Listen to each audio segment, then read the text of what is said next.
నెలకు 2 సార్లు ఫోన్ చేసేవాడు నాకు. నిత్యం ఆనాడు అక్కడ జరుగుతున్న దాడుల మీద, అక్కడ జరుగుతున్న పోలీసు క్యాంపుల మీద, అక్కడ దళాల మీద జరిగేటువంటి దాడుల మీద నిత్యం నాతో సంఘర్షించేవాడు, నాతో మాట్లాడేటువంటి వాడు. ఎందుకు చెప్తున్నానంటే లింగన్న నమ్ముకున్న ఎర్ర జెండా కాదు, ఎర్ర జెండాల విప్లవోద్యమం నమ్ముకున్నాడు, ప్రతిఘటన పోరాటాన్ని నమ్ముకున్నాడు. విప్లవోద్యమంలో గోదావరి ప్రయోగ ప్రాంతంలో ఉన్నటువంటి నక్సల్బరీ పోరాటానికి వారసుగా ఉండదలుచుకున్నాడు.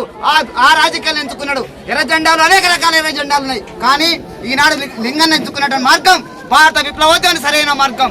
కామ్రేడ్ చంద్ర పుల్లారెడ్డి ఏదైతే ప్రతిఘటన పోరాట పంద నిర్మించాడో ఆ పందాలు పయనించదలుచుకున్నాడు కాబట్టి లింగన్న ఈ రోజు ఉన్నత స్థాయికి వెళ్ళాడు. లింగన్న మరణం ఈ రోజు ఆశామాషాన్ని కాదు. కామ్రేడ్ లింగన్న రేపటి భవిష్యత్తు తరానికి మాలాంటి నాయకులు, మా తరం నాయకులు, రేపటి తరం నాయకులు అందరికీ కూడా లింగన్న మార్గదర్శకుగా ఉంటాడు. లింగన్న ఉద్యమం రేపటి తరం స్మరించుకుంటది, స్ఫూర్తిదాయంగా తీసుకుంటది. తను చిన్న వయసులో చనిపోయాడు అనేటువంటిది ఏదైతే ఉందో నిజంగా బాధాకరం. మా వయసులో ఉన్నటువంటి లింగన్న చనిపోవడం బాధాకరం. నిన్న వార్త తెలిసిన కాడ నుంచి కుమిలి కుమిలి కడుపులో అనేకమైనటువంటి బాధ వస్తుంది. కానీ మేము ఉంచిన నినాదం కొట్టుకుందాం కలెక్టర్ని, ఎత్తుకుందాం ఎర్ర జెండా అన్నట్టు ఏదైతే ఉందో ఆ ఎర్ర జెండా ఎప్పుడైనా ఔన్నత్యంగా ఉంటది. ఆ